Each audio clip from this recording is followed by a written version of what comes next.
are quarantined this time down in the Bayou with Coach Eddie Smith at LSU. How are you? Doing great, Josh. How are you doing today? Staying quarantined once again, man. How are you liking it down at LSU in your first year? I mean, how cool is it to coach there? You know, it's an amazing place. Obviously, the history speaks for itself with all the trips to Omaha, the championships.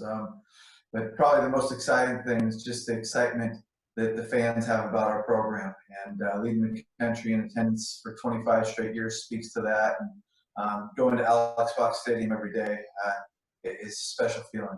You graduated from Notre Dame. And I don't know how many coaches can say that they were all Big East academic players with a Spanish degree. Probably. So why'd you go with a Spanish degree? You know, it was something where I had really good teachers growing up in that subject. I enjoyed it. It came easy for me. And I just kept going with it through college with the thought of being a Spanish teacher and teaching at the high school level and wanting to coach. So, you know, it was something where with the Spanish influence in the game of baseball, I thought that that was something that, you know, who knows where it takes me, but maybe there could be a baseball connection with that, traveling, and just sort of all worked out that way. In the traveling, you have a nice little chunk of international experience in the game. Can you talk about that and how, you know, what you've seen out there and maybe how it's different from what we do in the American style of the game, and did it affect the way you coach at all? Yeah, I've been fortunate. I'll tell you, Josh. I've had the chance to go to Russia as a player and play baseball. I've been to Aruba as a coach to see baseball down there. I've been to the Dominican Republic many times. I've been to Japan, and I think it's been really, really fun every time to see baseball in different cultures. And every time I've had those opportunities, I've tried to seize them because I've enjoyed them so much. And I think that you see the game played just a little bit different every place. It's almost like in coaching, I've tried to take out the best from every place I've been and implement that at the next place. And in the same way, you know, the game in the Dominican Republic, it's a loose, athletic, free-flowing game that's played with a lot of passion. And, you know, I try to instill that in our players, the importance of those things. You know, I went to Japan and was there for 10 days. And to see some of the structure that they would take infield and outfield for 15 minutes and get more ground balls than most people would be able to get in 2 hours in that 15-minute span. The efficiency of the game in that culture, it was so cool to see. And so trying to take pieces from all of them has certainly been a part of my coaching and implement it into what we're doing. Japan does it the best, don't they? It's an amazing place. It really is. And, you know, the way that they just take care of the fundamentals day in and day out, drill after drill after drill, the efficiency is just incredible to see. How does the so let's flip the table there, and let's say somebody from the international community came to America, okay, and they watched the American style of baseball.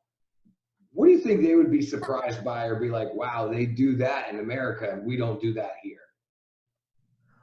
You know, I think that you compare it to the international game. I think what you see in America is a blend of kind of everything. And I think that kind of speaks to the demographic of our country. You know, we have the most diverse nation in the world. And, you know, I think that you see pieces of all of those games that are implemented into our game. And I think we're kind of the melting pot, so to speak, you know, of the world, and it leaks right into the game of baseball. I've heard that the Japanese way of playing is the way baseball was meant to be played. Less power, more speed. Would you agree, disagree? Do they play it kind of by the book, or maybe the way that the rules were written up? You know, I don't know what way the game is supposed to be played. I mean, as far as score runs. It's supposed to be played. Yeah, it's supposed to be played in the way that you score at least one more run than your opponent. I think that's the way the game's supposed to be played. Right. But, you know, certainly I think that in my experience in Japan, and it was only 10 days, but there was a lot more bunting. There was I mean, I don't know if there was an error made by our opponents in the 10 days that we were there. So fundamentally sound. It was pretty cool to see that. And that was certainly something that I took away from that experience. It's just a super cool experience that there's not many guys that we get a chance to talk to that could share that with us. But let's jump back into where we are now. You are at LSU. You were the recruiting coordinator at Tulane. You coached at Notre Dame. You've coached at the junior college level. You've recruited quite a bit of players over your years. What is something that you believe players should be asking themselves when they go through the recruiting process? Well, I think my experiences have been really unique in that I've coached at the Power 5 level, I've coached at the mid-major level, I've coached at the junior college level. And I think what's so important for families and recruits to ask themselves when they start the recruiting process as a 15, 16, 17-year-old is, what do I want out of my college experience? What do I really, really want at my core? And there's not a wrong answer to that. You have to figure that out for yourself. That's the most important thing. I think some of the major factors in that you should consider are the geographic part of your decision. Do you want something that's close to home, or are you willing to go anywhere in the country to go pursue your education and baseball experience in college? I think the financial component is a big one. You might have to make a decision that is going to put you into thousands of dollars of debt. And for some people, that's a great investment. For others, that's not a good decision. And you've got to make that decision for yourself. I think level of play should be a factor for sure. Do you see baseball as a recreational activity, or do you see it as something where you've got a dream to play Division I, but you're not getting recruited yet? Or do you see yourself as, my goal in life right now is to become a Major League Baseball player, and I'm going to do everything that I possibly can to become a Major League Baseball player? Those are questions that you should ask yourself. You know, how big of a deal do you want baseball to be in your college experience? Because if you're at the junior college level, you're practicing every day in the fall. You're practicing for hours and hours in January and February. If you're at the Division I level, it's the same experience. There's other levels where fall baseball might be 4 or 5 days, and you get maybe more of a collegiate experience. And I think what's important for the players and the families is to decide, you know, those things. How important is staying next to home? How important is the financial piece, and how willing am I to sacrifice financially to get this experience? What kind of education do I want? Okay, and then how big of a deal? What level do I want to play baseball at in terms of how much is it going to be a part of my collegiate experience? You have good baseball everywhere, right? You've seen it at all levels. There is, you know, and I think most importantly, you can have a good experience at so many different levels. I think you can talk to so many people who played junior college baseball and then went on and played Division I baseball, and 5 years later they'll reflect on it and say their time at the junior college was the best experience of their life. You'll find people who played for 5 years at an NAIA school and love their experience. And so that's where I think that for a recruit and a family that's considering college baseball, figuring out what you want out of your experience is so critical. Just in my experience as a teacher and as a coach, people can't get past this wall, and this wall that says, if you have good grades, you can't go to junior college, right? When junior college is a good idea for so many other reasons, whether it's to save money or to grow up and figure out who you are and who you want to be, or play at a higher level. I mean, is that something that junior college coaches are battling? Is people thinking, oh, my grades are too good, I can't go to junior college? Yeah, I think there's certainly a stigma out there about junior college where, you know, if you're advanced academically or you see yourself as a high achiever in the classroom, that the junior college route is not a fit for you. And I think, you know, I spent 4.5 years at that level, 5 recruiting cycles, having countless conversations, educating people about how that couldn't be further from the case. The reality is that 4-year schools on the academic side, they are loving transfers. Admissions offices seek out transfers because they like the diversity that they bring with their experiences from different colleges. If you go do well academically at a junior college, you're going to have all the academic options still available to you. And the reality is that you're going to be able to get 2 years of your college done where you're going to do it very economical, and you're also going to do it where you're taking these entry-level classes that are very similar to at a four-year school, but the classes are going to be done in a way where they're going to count the same as it would be at a four-year school that would cost significantly more money. And after 4 years, if you transfer to a four-year school and you graduate at the end of the day, you still have a degree that says whatever that four-year school degree says. So I think on the education side, that is a misnomer about junior colleges that I think it's important that people understand that as they go through the process, that you can still get a great education at a junior college and then after the junior college. Right. And I mean, we're sitting here talking as if you're the head coach of a junior college program right now, but it's such a great thing for kids to hear, because I just hear it so much that they won't really explore all the opportunities available to them because they're worried about the stigma related to one option or another. You know, I mean, the same could be said, I think, for an NAIA and a D3 level, where kids aren't really taking a good look at those options because of the label next to the team's name or the division next to it. So hearing that message from you, I think, is really good. Now, we asked before, what's the questions recruits and families should be asking themselves? All right, well, now let's go a step further. What should they be asking the coaches when they are in the process of being recruited? And I think this all comes to fit. And I think that getting this right the first time is so important for recruits and families. I think that because of this fit being such a big deal and such an important thing, as long as you're asking a question because you want to be educated about it, there's no wrong question as a family and as a recruit. I think some things that you should really be asking schools and coaches are for cold, hard numbers about the financials. How much does it cost? How much scholarship am I getting, and where's that scholarship coming from? Those are fair questions to ask, because scholarship comes from a lot of different angles: athletic, academic, need-based, and the cost if you're living on campus, off campus, whatever it might be. Some of these decisions you make can vary your costs at up to $5,000. And so for most of us, that's a huge deal. And I think those are questions that as a family, you should be comfortable asking. I think it's fair to ask them, and it's fair to expect a truthful response from the coach as far as what the cost is. I think another big thing is asking, the coach, what's the kind of culture you have in place? What's the schedule look like? How hard do you push your players? What do you all do in the community?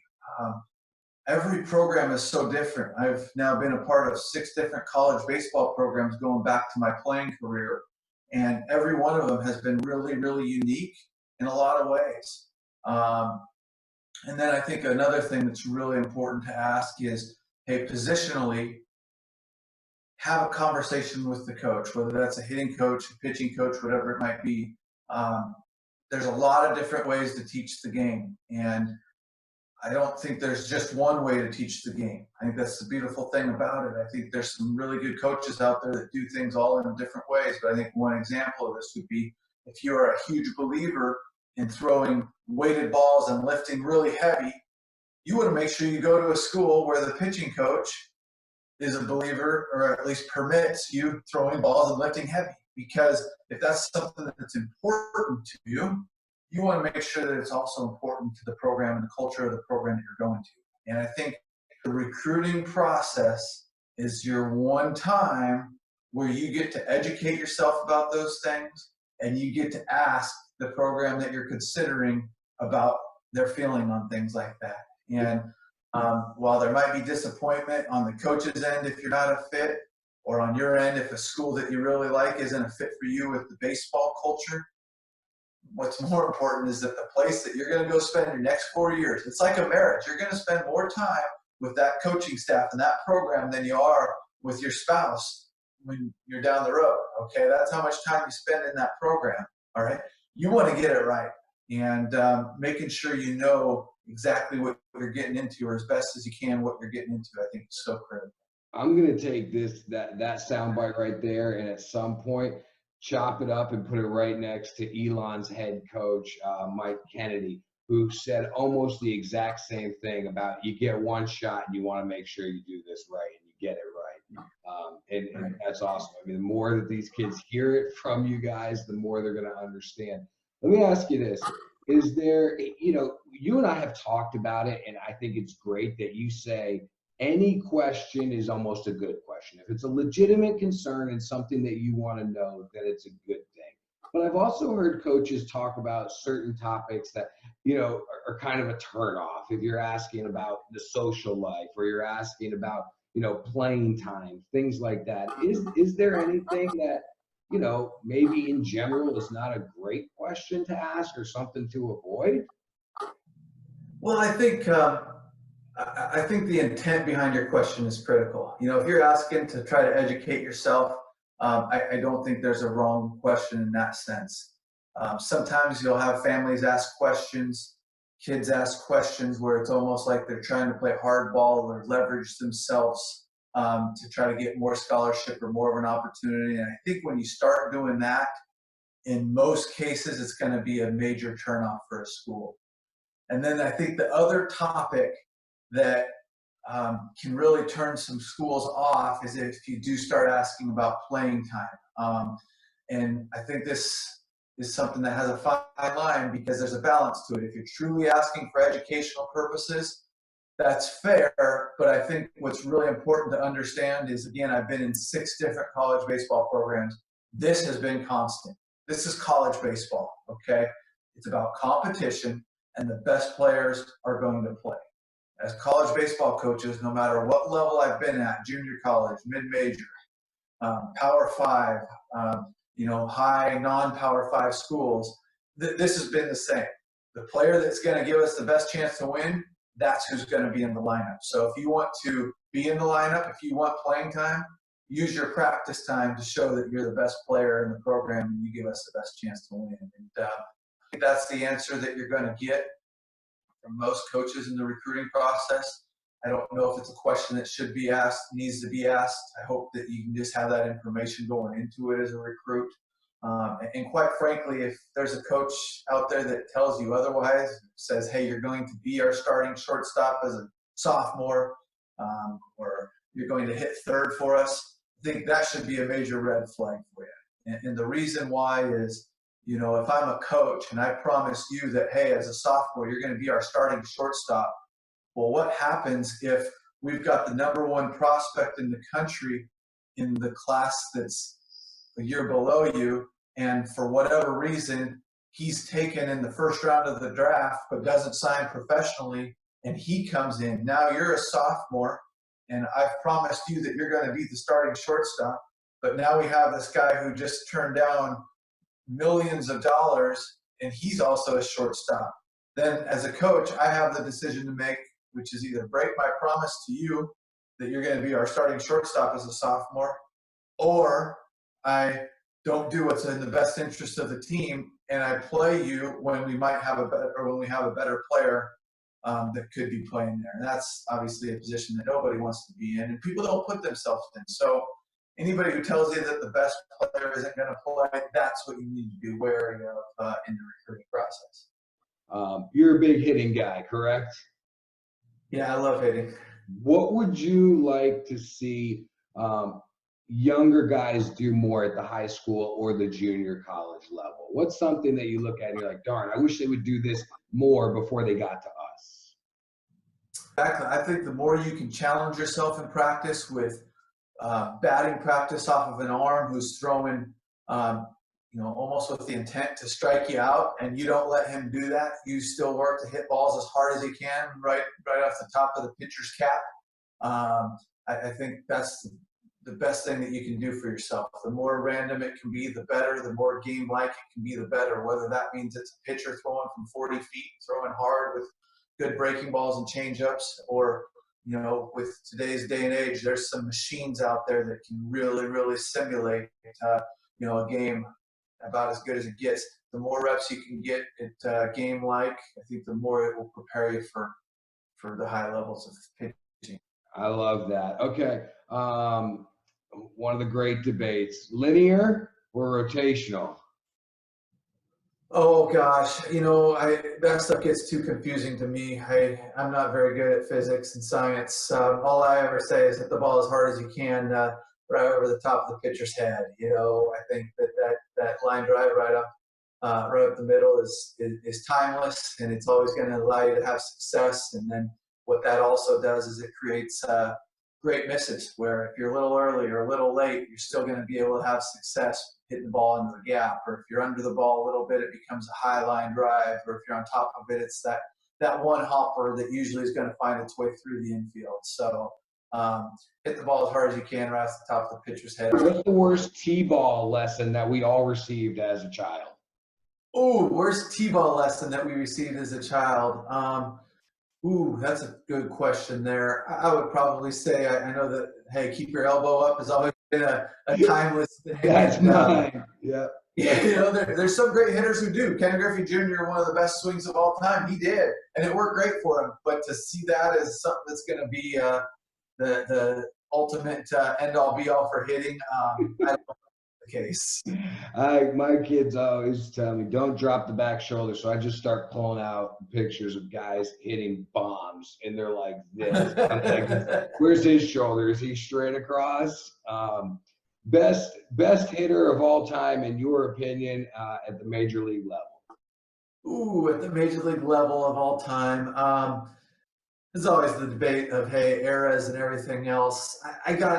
I love Ted Williams. That's a little bit of my heart talking there, but I think he was one of the pioneers in really understanding hitting and the swing. And you look at what he did with going out and winning the Triple Crown, then going to serve our country for 3 years during World War II and picking right back up and winning the MVP the next season after the war was over. I mean, I don't know if there's an American hero out there that you can compare with that. Love it. Okay. A player, maybe an old school player that every young kid or every high school kid needs to look up on Google and do some research on, a name that they might not know. Let's go with Omar Vizquel from the fielding side. I was lucky as a kid. I grew up in Seattle, and he was absolutely spectacular as a defender, especially in his young years when he had huge range. The one pitcher you would never want to face? I hit left-handed, so Aroldis Chapman, I watched those guys hit him, and I want nothing. I thought you were going to say Randy Johnson after the Seattle answer. That's true, too. He would be another one. John Rocker could probably be right up there, too. Those lefties that it comes out of their ear out here, oh, thank you. All right, last question for you. If you can go back in time in your playing career and pick a coach that you didn't get a chance to play for, but you would have loved the opportunity to play for, who would it be? I always think about Lou Piniella. Again, growing up in Seattle, he did some special things for baseball in that region. And, the way that he went out there every day, I think that he was really direct and to the point. And then he would also have some just entertaining antics, it seemed like, about once a month. And, I think he was a guy that would have been a lot of fun to be around every day. Awesome stuff. Lou Piniella. I haven't heard that name in a while. That is good stuff, man. One of the greatest arguers with an umpire of all time. Yes. Well, I appreciate you, Coach Smith, coming on here, representing Louisiana State University. They got a special one in you, man, and it's just great to get, I get NAIA programs, JUCO programs, and then to have a program like you guys step up and say, yeah, let's participate too. It means a lot, not just to me, but to the baseball community. So I appreciate not just you, but the entire staff and the office over there for letting you participate in this. It was great. Well, thanks, Josh. I appreciate you having us, and go Tigers. Go Florida State. See you, man.